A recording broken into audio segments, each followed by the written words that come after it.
So being in real estate, investing in rental property is something that I have a lot of interest in and currently do. And getting your feet wet and jumping off for the first one is not easy. I think that's most of the questions I get is, how do you know which one you want, your price range, all that kind of stuff. So we're going to drive around today and check out our properties, and hopefully we'll give you some tips on what you can look for to get started in investing.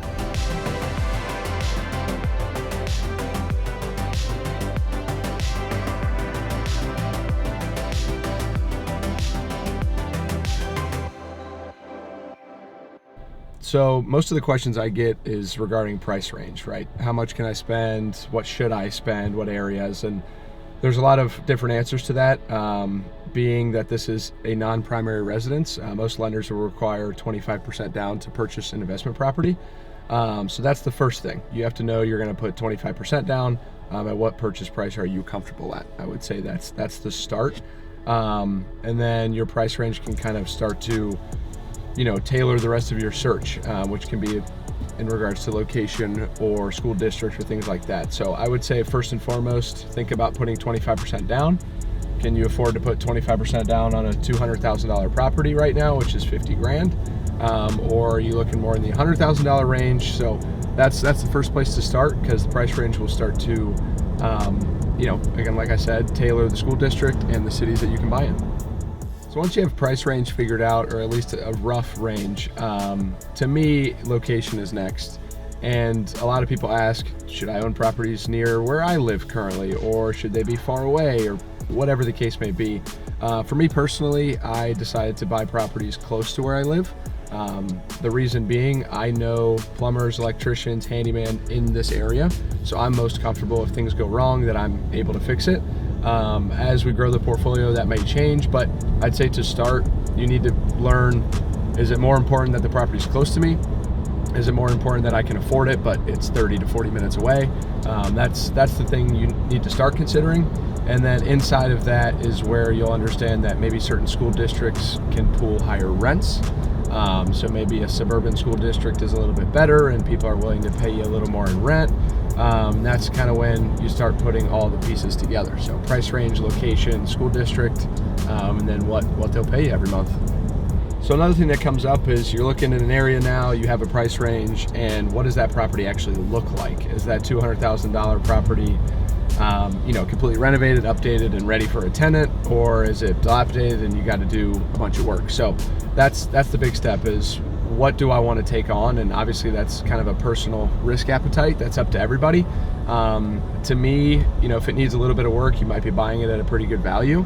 And you're able to add that value yourself and get some appreciation into the property. So I think something with a little bit of work is perfect for me. I know for others, they just want to buy something that a tenant can move in the next day.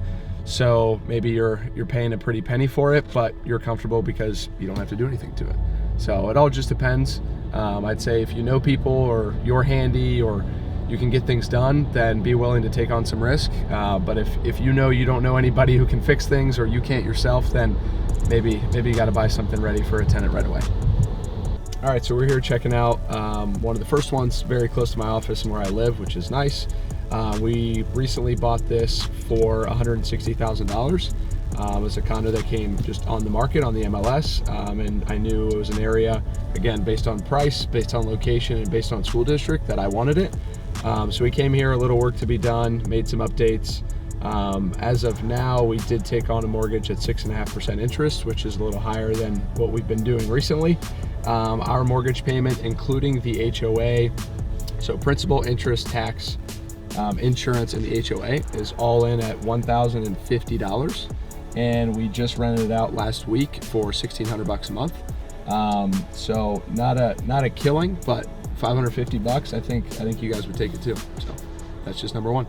So one of the reasons that condo was important to me, and something that when I saw it come up, I had to go see it. Like I said before, school district, location, purchase price, all that was perfect.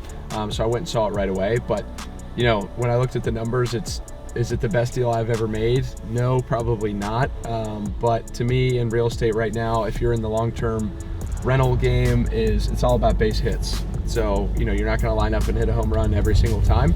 But if you can slowly accumulate and hit base hits, over the years, eventually you'll have what you need. So that was our third, and we're on our way to the second.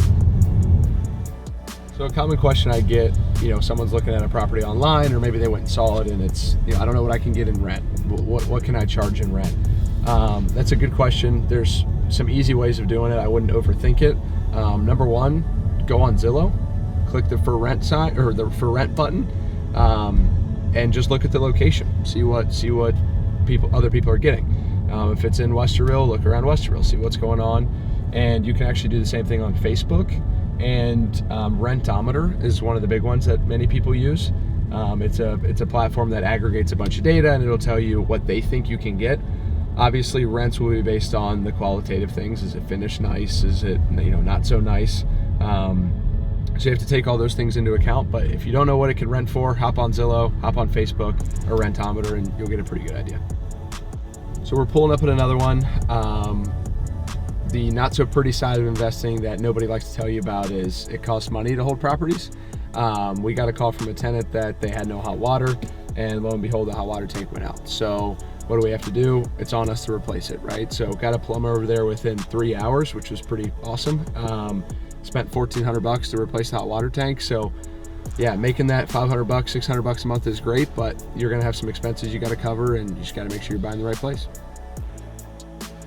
So a lot of people ask me, when I go look at a property, what am I looking for? And for everybody, that's going to be different. But for me, what I'm looking for are the major things in the home. What's the roof look like? How are the windows? The mechanicals, so the furnace, the AC unit, the hot water tank. Things like that is what I look for. Is the flooring updated? No, but I can change that, right, for a reasonable cost. If I don't really want to go in and change a furnace, an AC unit, a hot water tank, the roof, and the windows, I'll do some of them if I have to and if the deal's right. But that's something to look for. So, furnaces can run you several $1,000s, so can an AC unit. So if you're walking in and you realize all the mechanicals are old, you need, even if you want the property, you've got to budget for some major, we call them CapEx or capital expenditures, in the next 2 or 3 years, because those things aren't cheap. And it's on you to replace. So if it's me, I'm looking at the big things. If those look to be in good shape, I'll take on almost anything cosmetic. So we're not visiting this property today, but just to give you a fun example. So a couple years back, saw a property down near the airport for about $110,000. Ended up putting an offer in. We were going to close on it and found out there were some basement issues, which was going to cost us about $8,000 to $10,000. So obviously, like I said before, we had the sum of money set aside, and boom, all of a sudden there's a $10,000 expense. We were able to negotiate a little bit, but just for examples here, we put down 25%. We put $10,000 into the basement. We added a sump pump and put up some beams, so got that done, which is obviously a big cash outlay. The gentleman was paying $900 in rent, and we upped it to $1,050 a month, which was good. The property was in way better condition. So point being, we did put the 25% down, but we also had a $10,000 expense that you really do have to take into account. The property's been great since, and we actually bought that when rates were very low. It was around 3%. So we pay a monthly mortgage of principal, interest, taxes, and insurance of $582 a month, and we charge $1,050 in rent. So making just shy of $500 there. So now that you know, on a non-primary residence, you'll have to put 25% down. Again, the budget's super important. So if 25% is, let's say, a $200,000 property and it's $50,000, and that's all you're willing to put into this rental property, then maybe you're not actually looking at a $200,000 property, right? So maybe you're looking a little cheaper, because when you buy it, you have to paint, you have to put some new flooring in, and that'll cost you several thousands of dollars. So keep in mind that what you have and what you're willing to spend on the rental property to get it started and get it going might not just be the down payment. It can be the down payment. It can be cosmetic things. It could be a new furnace, anything you want to update it with. So again, find that sum of money you're ready to use to buy a rental property, and we can chat and figure out, okay, some of this is going to go toward the down payment, but you're going to need to keep a little bit just to make this property a little bit better.